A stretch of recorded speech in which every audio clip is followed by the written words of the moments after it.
Hello friends, welcome to चलो पढ़ा। तो फ्रेंड्स, आज आम देखा 8th क्लास प्रथम विषय जोटा कि हूँ शस्य उत्पादन और परिचालना, जोटा कि हूँ क्रॉप प्रोडक्शन एंड मैनेजमेंट। तुम्हें पिला तुम्हें खुरपी दा कोदाल लंगल इत्यादि कृषि जंत्रपाति देखि। ऑब्वियसली आम ओडिया आम जानी सब खुरपी दा कोदाल लंगल इत्यादि आम कृषि जंत्रपाति देखीचे। अच्छा कहल देखी ये जंत्र गुड़िक केउठारे किपर व्यवहार हुए, केउठारे मेनली एटा चाष कम सब ये सब व्यवहार हुए। ऑब्वियसली ये सब चाष कम ही व्यवहार हुए मेनली, और किपर व्यवहार हुए।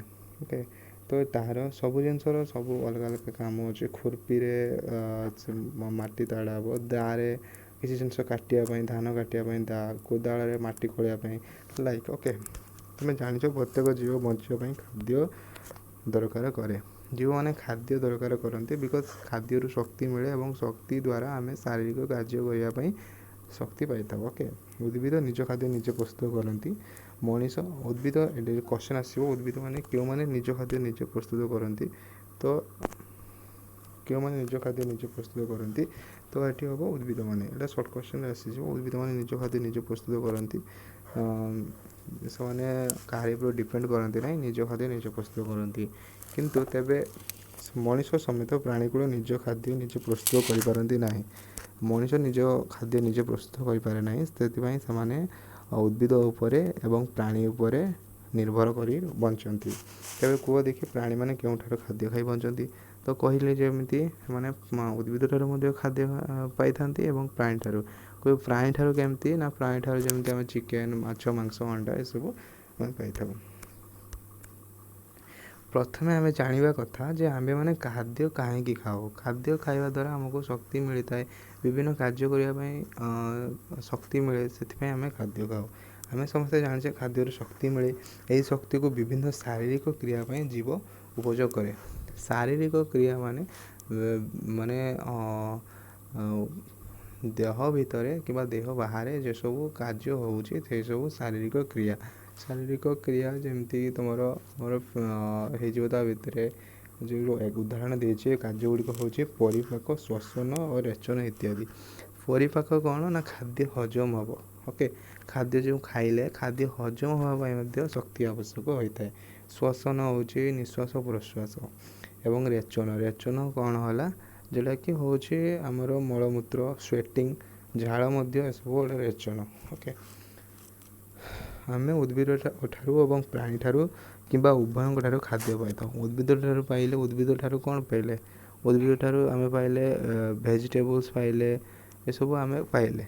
ओके, और प्राणी ठारू कौन पाइले, तो प्राणी ठारू चिकेन पाइले, धर मांस पाइले। फिर प्राणी रू भी जिनस पाइले, जमती चिकेन रू अंडा, अंडा भी खाऊे डायरेक्ट इनडायरेक्टली खाऊे और डायरेक्टली चिकेन खाऊे। ओके, जेहेतु आम समस्ते खाद्य दरकार करूँ, आम मैंने किपर आम देश एत संख्यक लोक खाद्य जोगाई था। ओके, तो आम आम ओडिशा कौन माने पूरा भारत वर्ष 140 कोटी लोक अच्छा। आम सब केमी आम खाद्य आवश्यक आम चाष करुचु। आम से चाषी भाई मैंने अच्छा से आम खाद्य शस्य उत्पादन करमर से सब खाइबार व्यवहार हो। खाद्य नष्ट करने कथा नुह।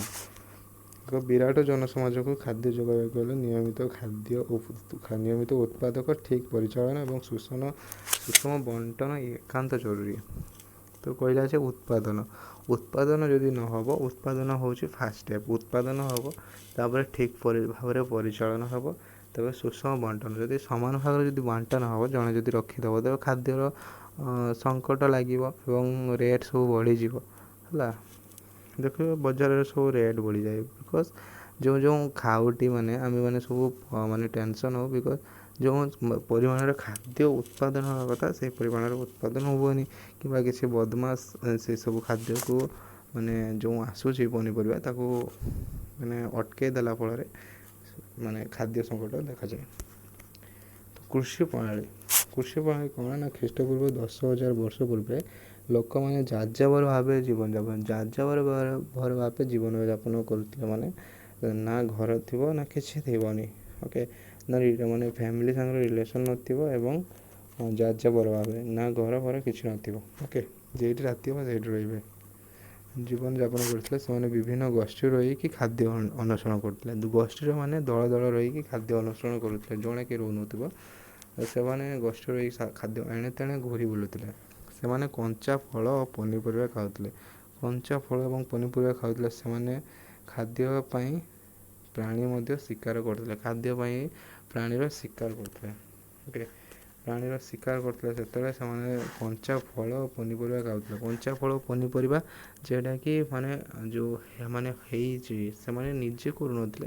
ମାନେ ସେତେବେଳେ ତ ଜାଣିନଥିଲେ ଚାଷ କାମ ନା, ଯେସବୁ ଆଗରୁ ଥିଲା କଞ୍ଚା ଫଳ ଓ ପନିପରିବା ସେଇ ସବୁ ଖାଇକି ବଞ୍ଚୁଥିଲେ ଏବଂ ଶିକାର ମଧ୍ୟ କରୁଥିଲେ।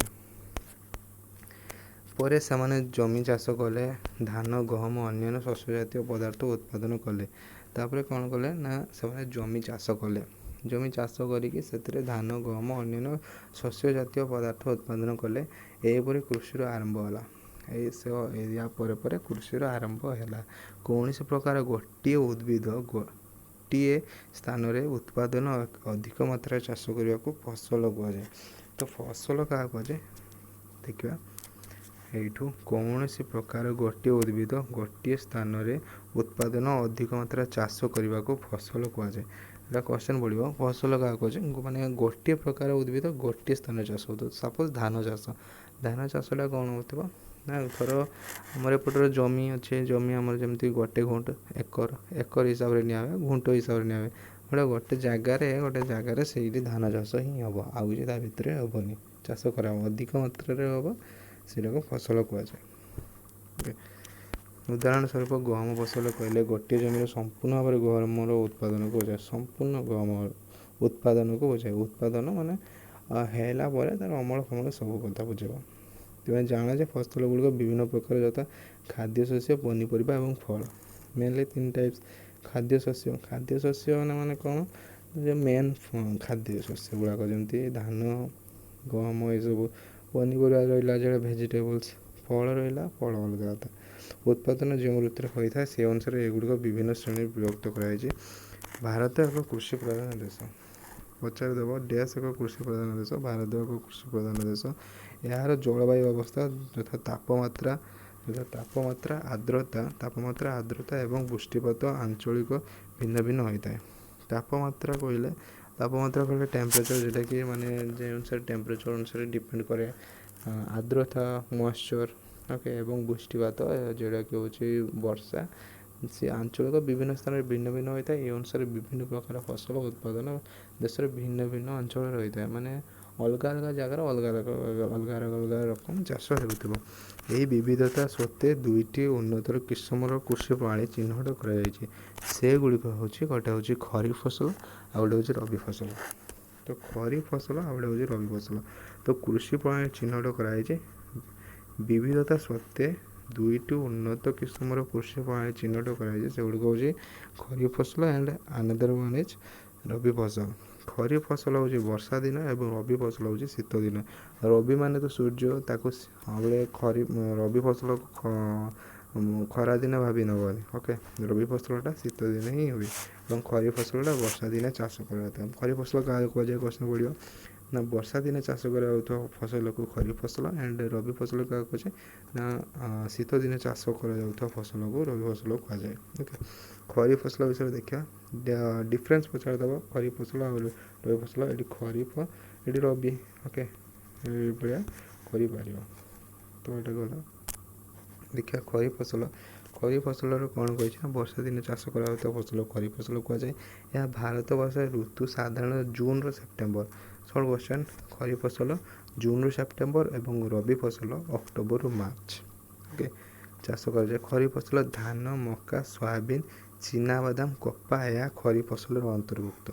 ଖରିଫ ଫସଲରେ ଏସବୁ ଅନ୍ତର୍ଭୁକ୍ତ। ଓକେ, ତ ଖରିଫ ଫସଲରେ ଏସବୁ ଯେଉଁ ଧାନ ରହିଲା, ଏସବୁ ଖରିଫ ଫସଲ। କାରଣ ଖରିଫ ଫସଲ ଧାନଟା ଦେଖ ଏକ୍ଜାମ୍ପଲ୍ ମନେ ରହିଯିବ। କେମିତି ଯଦି ପଚାରିବ ଖରିଫ ଫସଲର କ'ଣ ହୁଏ ନା, ମନେ ପକାଇବ ବର୍ଷା ଦିନ ହୁଏ ଖରିଫ ଫସଲ।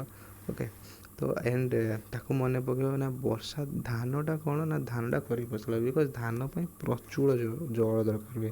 ଦେଖିଥିବ ସେଲସ୍ ମାରା ହୁଏ, ସାମରସେଲ୍ ମାରା ହୁଏ। ବର୍ଷା ନହେଲେ ବି ଏସବୁରେ ଜଳ ସପ୍ଲାଇ ହେବ। ବିକଜ ଧାନଟା ହିଁ ଧାନ ଗହମ ଏସବୁ ବହୁତ ଜଳ ଆବଶ୍ୟକ କରେ। ଓକେ, ଏବଂ ରବି ଫସଲ ଶୀତ ଦିନ ଏସବୁ କମ୍ ଜଳରେ ଚାଷ ହେଉଥିବା ଫସଲ ଗୁଡ଼ାକ କିସ ନା ଗହମ, ବୁଟ, ମଟର ଏସବୁ ରବି ଫସଲରେ ଅନ୍ତର୍ଗତ। ଏତଦ୍ ବ୍ୟତୀତ ବିଭିନ୍ନ ସ୍ଥାନରେ ଡାଲି ଜାତୀୟ ଫସଲ ଏବଂ ପନିପରିବା ମଧ୍ୟ ଗ୍ରୀଷ୍ମ ଋତୁରେ ଉତ୍ପାଦନ ହୋଇଥାଏ। ଏବଂ ଡାଲି ଜାତୀୟ ଏସବୁ ମାନେ ଏଇଟା ଏକ୍ସେପସନ୍ସ ହେଲା। ଡାଲି ଜାତୀୟ ଫସଲ ଏବଂ ପନିପରିବା ଫଳ ମଧ୍ୟ ଗ୍ରୀଷ୍ମ ଋତୁରେ ମଧ୍ୟ ଚାଷ କରାଯାଏ।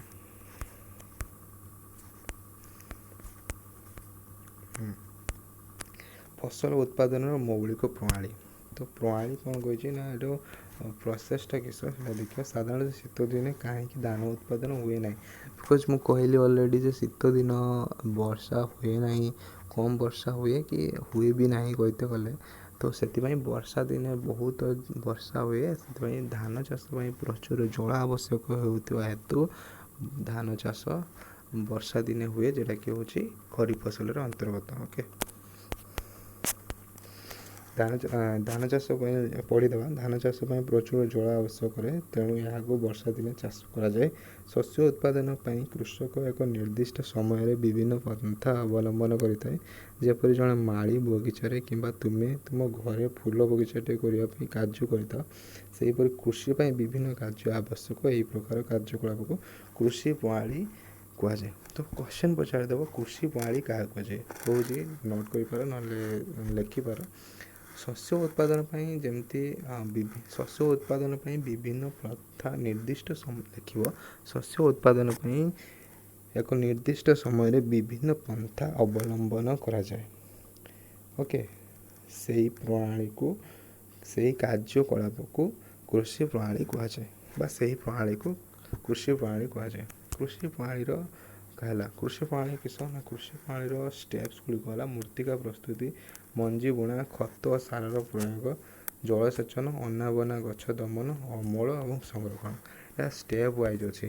ଓକେ, ଏଟାକି ହେଉଛି first step, second step, third step ଏଇସବୁ। ଓକେ, ଫାର୍ଷ୍ଟ ଷ୍ଟେପ୍ରେ ହେଉଛି କ'ଣ? ମୃତ୍ତିକା ପ୍ରସ୍ତୁତି। ଫାର୍ଷ୍ଟ ଅଛି ମୃତ୍ତିକା ପ୍ରସ୍ତୁତି। ଓକେ, ମୃତ୍ତିକା ପ୍ରସ୍ତୁତି କରାହେବ। ଆଗେ ମାଟିକୁ ଭଲ ଭାବରେ ପ୍ରସ୍ତୁତ କରାହେବ। ଆଗେ ନଙ୍ଗଳ କରାହେଲା। ଓକେ, ନଙ୍ଗଳ କରିକି ତାପରେ ଯେତେ ସବୁ ଅନାବନା ଥିବ ସେସବୁ ବାଛି ଦେଇକି ମାଟିକୁ ହାଲକା କରିଦିଆହେବ। ଏଇଟା ହେଲା ମୃତ୍ତିକା ପ୍ରସ୍ତୁତି ହେଇଗଲା ଫାର୍ଷ୍ଟ ଷ୍ଟେପ୍। ସେକେଣ୍ଡ ଷ୍ଟେପ୍ ହେଉଛି ମଞ୍ଜି ବୁଣା। ମଞ୍ଜି ବୁଣା ଯେମିତି ଅଲଗା ମାନେ ସବୁର ଓକେ ସବୁର ଏଇ ଷ୍ଟେପ୍ ଗୁଡ଼ାକ ଆପ୍ଲିକେବୁଲ୍ ସବୁ ଚାଷ ପାଇଁ। ଧାନ ଚାଷ ନେଇ ନେଉଛି ହେଲା, ବୁଝେଇ ଦେଉଛି ଏକ୍ଜାମ୍ପଲ୍ରେ। ମଞ୍ଜି ବୁଣା, ଧାନ ମଞ୍ଜି ବୁଣା ହେଲା, ଯେଉଁଟାକି ବିହନ ବୁଣା ହେଲା। ତାପରେ ଖତ ଏବଂ ସାରର ପ୍ରୟୋଗ ହେଲା। ଖତ ଏବଂ ସାର ଦିଆ ହୁଏ। ଓକେ, ଖତ ଏବଂ ସାରର ପ୍ରୟୋଗ ହେଲା। ତାପରେ ଜଳସେଚନ ହେଲା। ଓକେ, ଜଳସେଚନ ହେଲା। ଅନାବନା ଗଛ ଦମନ।